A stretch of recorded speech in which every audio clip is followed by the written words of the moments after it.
له والصلاة والسلام على نبي لا نبي بعده وعلى آله وصحبه ومن تبعه ووالاه. سبحانك لا علم لنا إلا ما علمتنا إنك أنت العليم الحكيم. رب يسر ولا تعسر يا كريم ولا حول ولا قوة إلا بالله العلي العظيم. الحمد لله رب العالمين. بسم الله الرحمن الرحيم. قال المصنف رحمه الله تعالى ونفعنا وإياكم بعلومه في الدارين آمين ya rabbal alamin. Bismillahirrahmanirrahim. Kita baca balik semula kitab Haqaiq An-Tasawuf setelah kita bermaradi asyara 3-4 kali. Kita sedang membaca pula bab yang keempat, iaitu hasil tasawuf. Hasil tasawuf. Jadi kalau dalam kertas yang kita baca dulu, iaitulah dia panggil samarah. Samarah tu adalah hasil daripada takhliyah, dan hasil yang daripada takhliyah tu ialah tahliyah. Dua istilah tu anda patut ingatkan, ya. Nak dapatkan hasil itu kita bermula dengan takhliyah. Takhliyah itu maknanya mengosongkan hati kita daripada sifat-sifat yang dicela oleh Allah.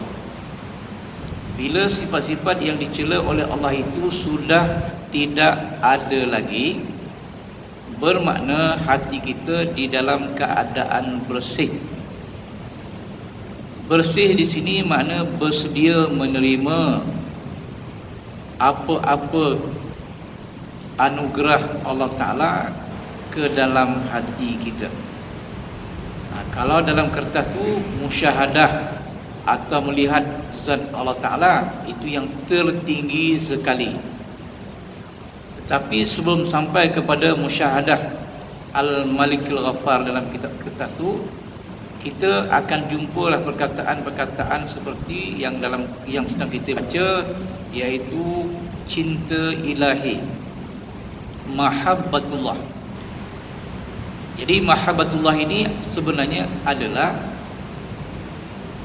buah daripada kerja takhliyah yang kita buat. Selain daripada cinta ilahi, mahabbatullah, kita ada kasyaf. Kasyaf ni maknanya pembukaan. Pembukaan tu maksudnya kita boleh melihat dengan menggunakan pandangan mata hati. Jadi bila guna pandangan mata hati, kita akan dapat melihat perkara-perkara yang tidak dapat dilihat oleh mata jasmani. Itu maksudnya.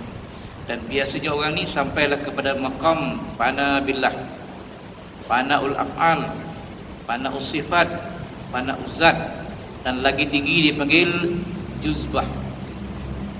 Kemudian selain daripada kasyaf, kita ada ilham. Ilham ini pula pun tinggi juga. Maknanya suatu ilmu atau benda-benda yang baik yang didatangkan oleh Allah melalui mulhim. Kalau dalam kitab tasawuf dipanggil mulhim. Mulhim ni dipanggil malaikat. Yang membawa ilham tu ialah malaikat kepada orang-orang yang dikehendaki oleh Allah. Itu maksudnya. Kemudian karamah aulia. Jadi yang keempat ni, karamah ni kemuliaan. Allah beri kemuliaan kepada orang-orang yang dipanggil wali. Aulia tu adalah perkataan jamak kepada wali. Jadi wali ni orang yang dah sampai kepada makam-makam fanabillah tadi. Yang dah sampai kepada makam fanabillah, paling rendah nafsu dia mutmainnah. Itulah wali awam nama dia. Kalau nafsu dia sampai martabat radiyah, itu wali khawas. Kalau sampai kepada martabat mardiyah, itu khawasul khawas. Kalau sampai kamilah, itulah yang tertinggi sekali martabatnya. Jadi nak sampai kepada wali ini melalui pembersihan jugalah. Semua bermula daripada takhliyah. Dan bila dah ada takhliyah, barulah diikuti dengan tahliyah. Jadi karamah, ilham, kasyaf, mahabbatullah adalah antara tahliyah yang diberi oleh Allah kepada mana-mana individu yang beramal takhliyah tadi atau tazkiyah. Semua maknanya serupa. Jadi ada kasyaf, adakah muhabbah kepada Allah Ta'ala ni? Memang ada. Itu yang dah kita baca sebelum ni lah.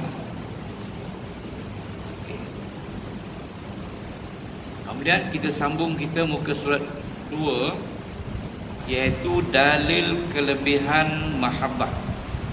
Jadi bila kita Tuhan beri saja perasaan kasih kepada Allah, dan itu adalah satu kelebihan.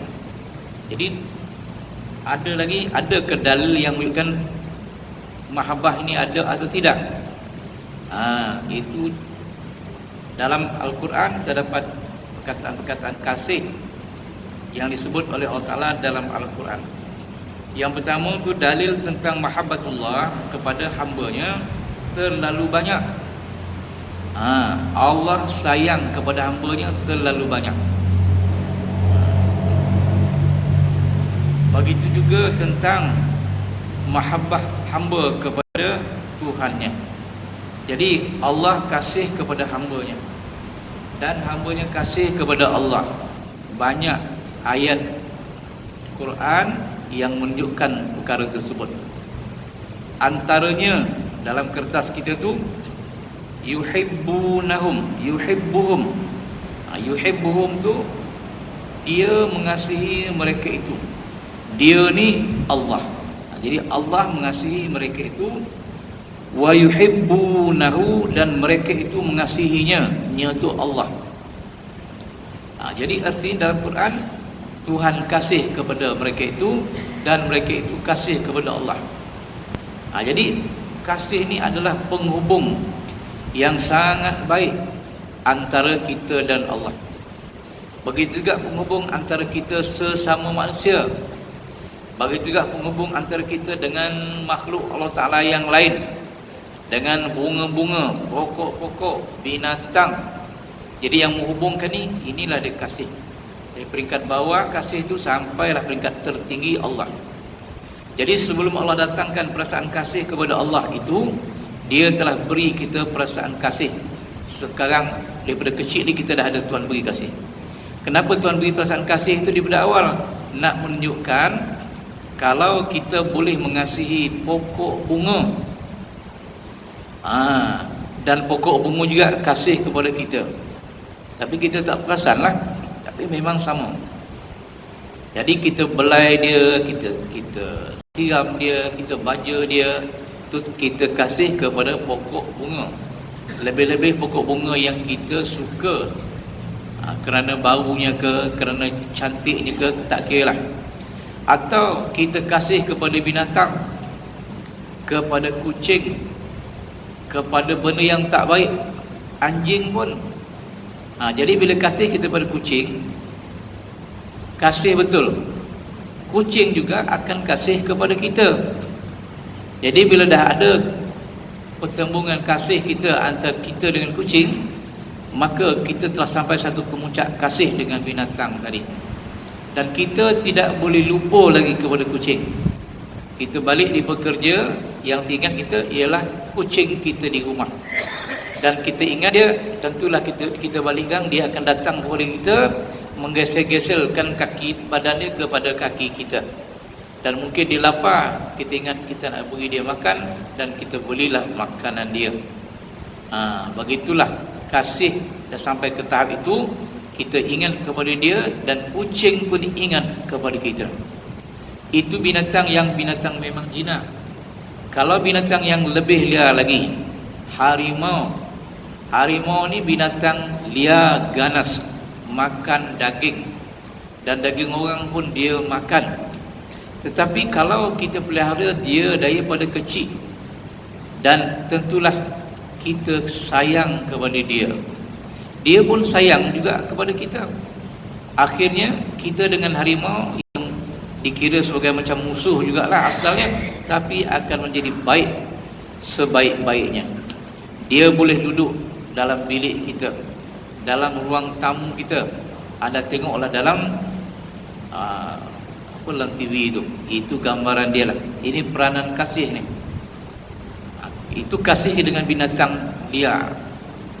Kalau dengan sebab itu apa saja, itu contohlah, apa saja bila ada kasih, berbalas kasih antara dua puak tadi, kita telah mencapai satu nikmat yang sangat berharga, sangat tinggi. Ini kasih kepada makhluk Allah. Apa lagi kalau kita kasih kepada Allah? Apa lagi kalau kita kasih kepada Allah? Bila kita kasih kepada Allah dan kasih itu berbalas, memanglah dunia ini memang kita yang punya. Kita tak ada takut apa siapa-siapa lagi dah. Pasal Allah segala-galanya. Inilah dia kasih ni. Dan kita tak peduli tentang lain-lain. Kita akan mengutamakan kasih kita kepada Allah, dan Allah pula kasih kepada kita. Yuhibbuhum, Allah kasih kepada kita, wa yuhibbunahu, dan Allah kasih kepada, dan mereka manusia ni kasih pula kepada Allah. Bila sampai tahap ini, sebenarnya habislah segala punca kasih itu kita dapat. Tapi ini semua tidak akan berlaku kalau tidak bermula dengan takhliyah. Itu cerita dia. Semua ini tidak akan berlaku kalau kita tidak mulakan dengan takhliyah atau tazkiyatun nafs. Mana satulah. Terjemahan dia, Allah mencintai mereka dan mereka pun mencintai Allah. Kasih berbalas. Kemudian berikutnya Quran dia lagi, wallazina amanu asyaddu hubban lillah. Wallazina amanu, dan orang-orang yang beriman sangat cinta kepada Allah. Orang-orang yang beriman sebenarnya sangat cinta kepada Allah. Jadi orang beriman macam mana? Dia nak sampai kepada Allah, dia punya starting point ni cinta dulu, iman dulu. Dan iman kita tu boleh meningkat dan meningkat dan meningkat. Iman ni boleh meningkat dan boleh berkurang. Macam kita dah baca dulu dalam kitab tauhid, iman kita ni kalau iman malaikat, iman dia mendatar, tidak naik dan tidak turun. Itu iman malaikat. Iman Nabi Rasul, iman dia meningkat dan meningkat dan meningkat. Iman Nabi dan Rasul. Iman kita ni, orang awam ni, kadang-kadang naik dan kadang-kadang turun. Menaik dan menurun. Itu iman kita ni. Jadi bila iman naik turun tadi, kalau kita masuk dalam konsep takhliyah tadi, insya-Allah iman kita akan juga menaik dan menaik dan menaik. Jadi bila dah iman kita naik, dia akan sampai ke tahap kasih kepada Allah. Kalau iman kita belum naik, sikit naik, kasih itu ada. Dah kasih itu kepada Allah. Lagi naik iman kita, kasih itu lagi menebal. Lagi tinggi iman kita, lagi kasih itu menebal. Macam itulah. Lagi tinggi kasih, lagi tinggi iman dia, lagi tinggi iman dia, lagi tebal kasih. Sebab itu kita kena tingkatkan keimanan kita. Tapi kita boleh ke meningkatkan keimanan kita? Jawabnya tak boleh. Yang boleh meningkatkan keimanan kita hanya Allah Ta'ala sahaja. Tetapi macam mana cara dia nak meningkatkan juga? Jawab tadilah, takhliyah, tazkiyah. Daripada sifat-sifat yang dicela oleh Allah, dan daripada dosa-dosa yang kita buat, sama ada kecil, apalagi kalau dosa besar. Itulah insya-Allah akan dapat.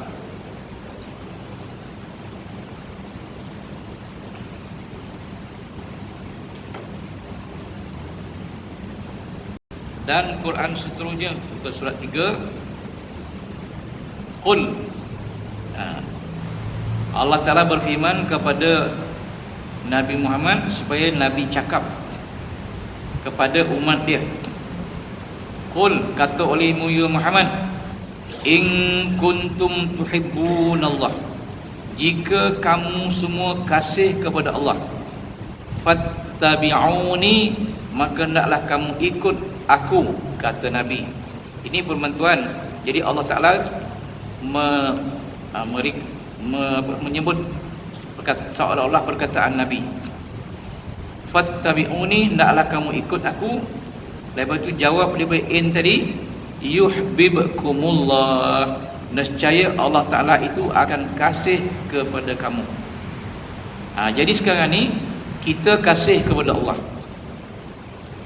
Kalau kita kasih kepada Allah, naklah ikut aku, kata Nabi. Makna kita ikut perjalanan hidup Nabi kita sallallahu alaihi wasallam. Apa dia buat, apa dia buat, apa dia dakwah, apa dia sampaikan kepada kita daripada Allah Ta'ala, kita kena ikut Nabi. Ikut, semua kena ikut Nabi, zahiran wa batinan. Itu maksudnya. Bila ikut Nabi zahiran wa batinan, keseluruhannya, barulah Allah kasih kepada kita. Jadi kalau kita nakkan mendapatkan kasih Allah Ta'ala, ia bersyarat utamanya ikut Nabi kita sallallahu alaihi wasallam. Barulah yuhibbukumullah. Jadi kalau kita belajar bahasa Arab, yuhibbukumullah itu adalah jawab kepada in kuntum. In tu, in tu dalam bahasanya adatus syarti, adat syarat. Mana adat syarat tu? Jika engkau pergi, jawab dia, saya juga akan ikut pergi. Itu jawab dia. Kalau engkau pergi, saya pergi. Itu dalam bahasa Melayu dia lah. Jadi bahasa Arab dia in kuntum tuhibbunallah, jika kamu kasih kepada Allah. Pasal kita ada iman sikit, adalah perasaan kasih kepada Allah tu sedikit sangat. Jadi untuk melengkapkannya, kita mesti ikut Nabi. Bila kita ikut Nabi, jawabnya Allah akan kasih kepada kamu. Jawabnya. Jadi artinya kalau kita tidak ikut Nabi, walaupun kita kasih kepada Allah, tapi kita tak ikut langkah-langkah yang dibuat oleh Nabi, Allah tidak kasihlah kepada kita. Jawab tu, bila kita kasih kepada Allah dan ikut Nabi, baru Allah Ta'ala kasih kepada kita. Bukan cuma kasih kepada kita saja, sambung lagi, wa yaghfir lakum dzunubakum, dan Tuhan akan ampunkan dosa-dosa kamu. Akibat daripada kita kasih kepada Allah dan kita ikut Nabi, Allah kasih kepada kita, dosa kita akan diampunkan oleh Allah Ta'ala, besar atau kecil. Wallahu ghafurur rahim, dan Allah Ta'ala itu sifatnya memanglah amat atau maha pengampun, rahim, maha kasih, maha penyayang. Jadi artinya, apa artinya fattabi'uni lah, itu yang kunci dia. Fattabi'uni, maka hendaklah kamu ikut aku, kata Nabi. Jadi bila ikut Nabi, Nabi solat, jadi kita pun solat. Jadi bila Nabi solat, kita solat, kita mesti ikut macam mana Nabi solat. Dan Nabi pun dah suruh kita solat ikut macam mana dia solat. Nabi kata, sallu kama ra'aitumuni usalli, sembahyanglah kamu seperti mana kamu lihat aku sembahyang. Jadi sembahyang Nabi itu ada dua. Satu zahir, yang kita nampak, satu lagi batin yang kita tak nampak. Jadi yang nampak tu ialah Nabi berdiri, rokok, sujud, duduk antara sujud dan membaca tayat, beri salam. Itu yang kita nampak. Yang tak nampak itu kena belajar pula. Nabi dah sebut dalam hadis-hadis dia, dalam tu kena ada khusyuk, dalam tu kena ada tumpuan kita kepada Allah, hati kita jangan lupa kepada Allah, jangan riak dan sebagainya. Dan berdiri itu, kalau Nabi dia panjang berdiri, kita mungkin tak mampu. Contoh, jadi kita kena ikut Nabi itu solat. Macam mana Nabi itu solat? Zahiran wa batinan. Kalau zahirnya saja Nabi semayang, ikut tak cukup. Sebab kalau kita fikir secara umum sajalah, solat kita dengan solat Nabi kita sama tak? Pada zahirnya jawabnya sama. Pasal Nabi qiyam, kita pun qiyam. Nabi baca Fatihah, kita pun baca Fatihah sama. Nabi rokok, Nabi sujud, kita pun sama. Nabi baca tahiyat akhir, kita pun baca. Nabi beri salam, kita pun beri salam. Zahirnya sembahyang Nabi dengan sembahyang kita sama, sebiji. Tetapi kalau kita tanya balik, solat kita dengan solat Nabi itu dia punya beza kualiti dia macam mana? Jawapan kita tentulah, ya Allah hebatnya. Mungkinlah hebatnya sembahyang Nabi itu jarak dengan kita nisbah dia antara langit dengan bumi. Jadi di mana beza Nabi yang jauh hebat tu? Kerana tumpuan hatinya Nabi kita sallallahu alaihi wasallam dengan hati kita berbeza. Inilah yang kita nak cari atasi, bukan sekadar ikut zahir saja, kena ikut batin. Bila sebut batin tu, tak ada lain, ilmu dia tasawuf ni lah. Bila tasawuf ni apa kena buat? Takhliyah lah jawabnya. Dia balik ke situ juga balik, tak ada dah jalan lain. Contoh je lah yang paling mudah. Kita dalam salat, mungkin saya dah sebut dah, syarat sah salat, satu daripadanya ialah menghadap kiblat. Apa arti menghadap kiblat? Kita naklah menghadapkan dada kita ke arah Baitullah. Bukan muka, tapi dada kita mengarah ke kiblat Baitullah, Kaabah. Dalam masa kita salat. Kalau dalam masa salat tadi dada kita beralih secara sengaja, maka batal salat kita. Jadi Baitullah itu adalah kiblat jasmani. Itu dia, kiblat jasmani. Jadi kalau orang di sebelah barat, dia menghadap ke timur. Orang timur macam kita, dia menghadap ke barat.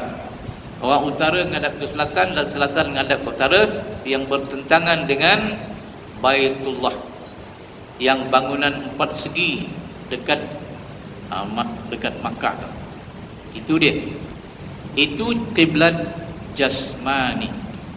Ada lagi situ kiblat yang kita sebut dalam doa iftitah, iaitu wajjahtu wajhiya. Kita sebut tu tiap-tiap kali solat, kita sebut wajjahtu wajhiya. Jadi apa makna wajjahtu tu? Wajah tu dalam bahasa Melayunya ialah aku hadapkan. Aku hadapkan. Kalau jasmani ni kita menghadap ke kiblat. Itu wajah tu aku hadapkan, wajhiya muka aku. Dalam terjemahan harfiah dia, muka aku. Jadi bukan muka, walaupun sebut muka, tapi maksudnya ialah diri kita yang rohani. Sabut muka, tapi yang dikehendaki ialah rohani kita, zat diri kita. Macam firman Tuhan, nak kata muka tadi, Allah berfirman, kullu syai'in halikun illa wajhah. Segala tiap-tiap sesuatu itu akan binasa illa wajhah, melainkan mukanya. Itu terjemah harfiah dia. Jadi seolah-olah terjemah tu segala sesuatu yang lain daripada Allah akhirnya akan binasa kecuali muka Allah. Jadi betul ke macam tu terjemahannya? Kalau dia terjemahan nampak betul lah, tapi jawapannya bukan muka. Disebut muka, tapi yang dikehendaki adalah zat Allah Ta'ala itu sendiri. Jadi dalam bahasa Arabnya, dalam ilmu balaghah dia sebut itlaqul juz'i wa iradatul kulli. Disebut satu juzuk, tetapi yang dikehendaki ialah keseluruhan. Disebut muka, tapi yang dikehendaki ialah zat Allah Ta'ala itu sendiri. Jadi semua binasa kecuali zat Allah Ta'ala. Itu makna muka dalam Quran tadi. Yang ni tadi wajah tu wajhiha, itu pun Quran. Jadi maksud tu ialah diri kita, diri saya. Wajah tu wajhiha, aku hadapkan diri aku ini. Itu maksudnya. Kepada siapa? Lillazi fataras samawati wal ard. Lillazi, bagi yang fataras samawati, yang telah menjadikan as-samawat, 7 petala langit, wal arda, dan bumi. Okey. Jadi maknanya kita hadapkan diri kita yang rohani kepada Allah. Maksud menghadap tu jangan kita berpaling kepada lain. Kalau dada kita jangan berpaling daripada Baitullah, hati kita jangan berpaling daripada Allah. Itu dia punya cerita dia. Jadi kita sekali baca je wajah tu wajhiya lillazi, baca saja. Tapi kita sendiri mengaku menghadapkan hati kita kepada Allah, tapi dalam perbuatannya tidak. Apa jadi kepada salat kita? Jawabnya reject. Habislah. Pasal rohani kita, batin kita tidak menepati apa kita sebut. Kita kalau kiblat rohani, kiblat jasmani itu beralih, batal salat. Kalau kiblat rohani beralih, apa jadinya? Fawailul lil musallin. Itu jawabnya. Tuan siapkan neraka wail bagi orang yang sembahyang. Yang sembahyang macam mana? Yang ada perkataan sahun. Apa kata sahun tu? Lalai. Apa itu lalai? Lupa kepada Allah, ingat benda lain, lari daripada kiblat rohani kita. Itulah pergi dia. Jadi sembahyang tu sah daripada sudut ilmu fiqh, tapi dari sudut ilmu tasawuf kita habis. Inilah yang berlaku kepada kita. Mana kiblat rohani kita tu tak ambil peduli langsung. Jadi mana kita tidak ikut Nabi lah tu. Kalau fattabi'uni, naklah kamu ikut aku. Yang zahir saja kita ikut, sedangkan yang batin kita tak ikut. Dah rugi di sudah. Pasal ilmu ni kita tidak didedahkan daripada dulu. Rugi sangat. Itu baru kiblat. Kalau rohani, lagi satu pula yang tuan-tuan dah tahu, syarat sah salat mesti ada wuduk. Wuduk ni adalah konsep taharah yang kita sucikan jasmani saja. Wuduk ni kemudian sebelum kita berwuduk, kita kena bersihkan jasmani kita daripada najis. Apa najis pun bersihkan. Mukhaffafah, mutawassitah, mughallazah, kita bersihkan. Bersihkan daripada yang cemar-cemar, ingus, tahi mata, tahi telinga, itu cemar-cemar. Dan bersihkan daripada hadas besar. Kalau kita hadas besar ada, mandi hadas besar. Dah bersih daripada hadas besar, bersih daripada najis, bersih cemar, barulah kita berwuduk. Wuduk tu hanya basuh muka, tangan, sapu kepala sikit dan kaki. Itulah nama wuduk. Barulah kita layak salat. Jadi taharah tu hanya melibatkan jasmani, tak ada melibatkan yang lain. Tetapi kita kena ingat, Allah Ta'ala itu tidak melihat kepada rupa paras kamu, tidak melihat kepada warna kulit kamu, tetapi dia akan melihat ke dalam hati-hati kamu. Itu dia. Nabi kata, innallaha la yanzuru ila suwarikum wala ila ajsadikum walakin yanzuru ila qulubikum. Jadi Allah dia tak tengok muka kita, kulit kita, dia tak pandang tu semua tu. Yang dia pandang ialah hati kita.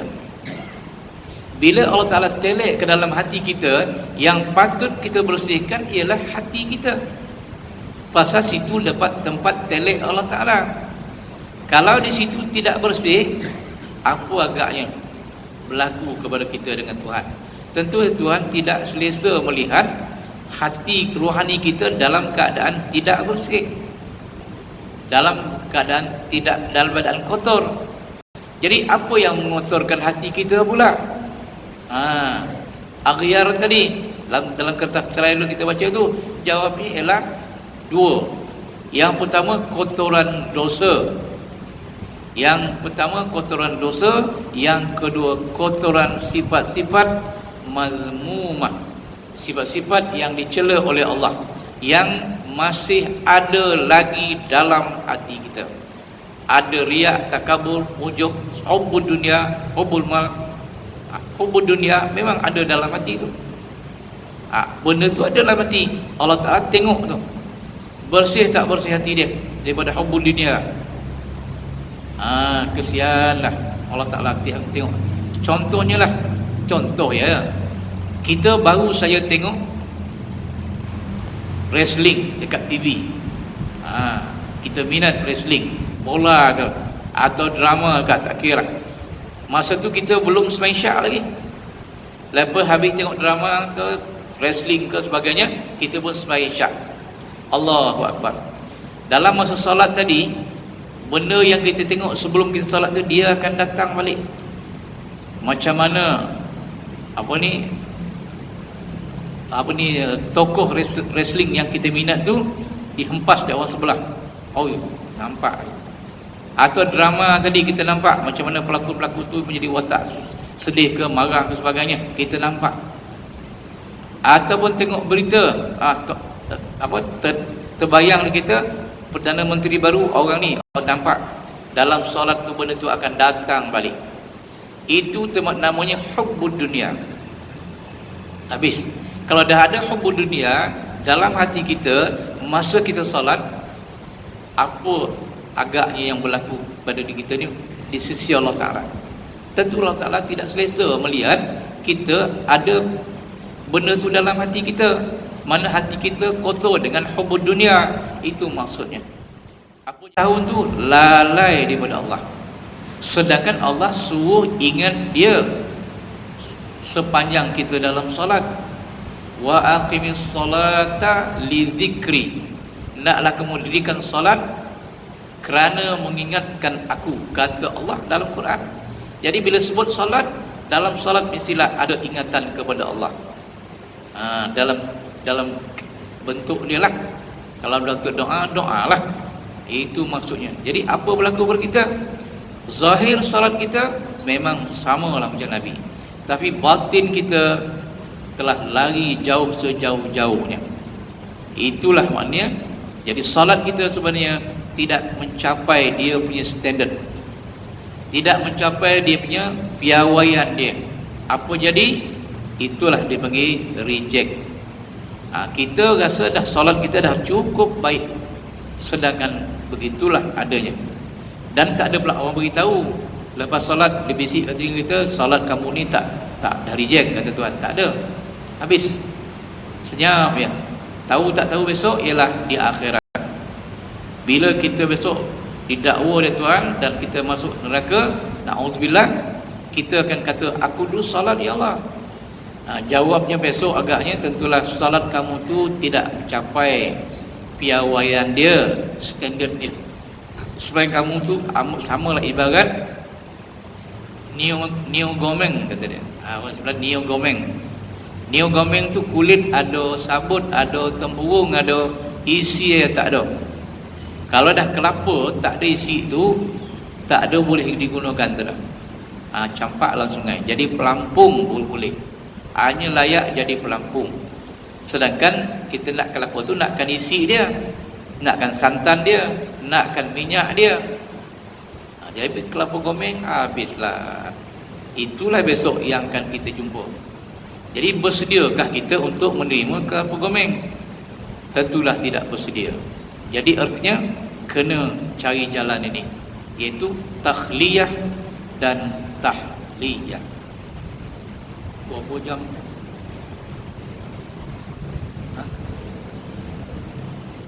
Tujuh? 7:30? Ya? Benar.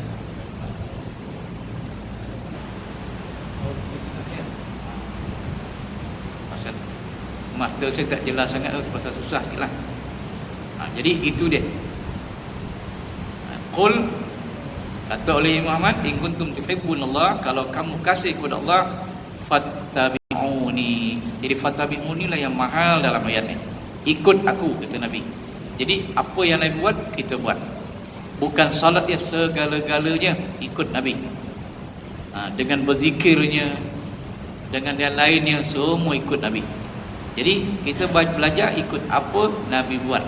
Hari ni ada orang ikut Nabi, tapi dia bukan ikut keseluruhannya, dia ikut sebahagian. Apa yang Nabi ikut? Nabi ikut pakaian, mungkin sama, mungkin tidak. Cara Nabi makan, pegang dengan 3 jari. Duduk makan, duduk atas tapak kaki kiri, lutut kanan dirikan, contohlah kan. Itu yang menjadi keutamaan. Sedangkan yang rohani ini tidak ambil peduli, dah rugi dah.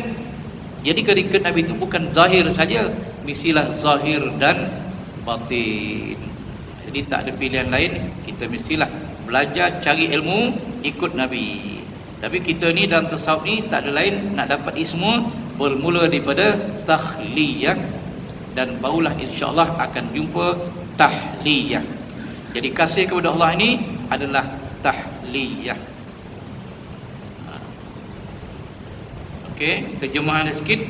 Katakanlah, jika kamu benar-benar mencintai Allah, ikutlah aku, kata Nabi, nescaya Allah mengasihi dan mengampuni dosa-dosa kamu. Sesungguhnya Allah itu Maha Pengampun lagi Maha Penyayang. Kalimah nescaya Allah mengasihi kamu, jawab tadi, merupakan hasil mahabbah. Itulah faedah serta kelebihannya. Itulah dia, nescaya Allah mengasihi kamu. Tapi syarat dulu kita kena ikut fattabi'uni itu. Itu yang penting.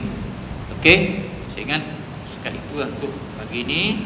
Dan insyaAllah kita sambung daripada muka surat 3 itu akan datang, iaitu terdapat dalam sunnah daripada Anas radhiyallahu an, kata beliau. Kita sambung akan datang. Itu saja. Wabillahi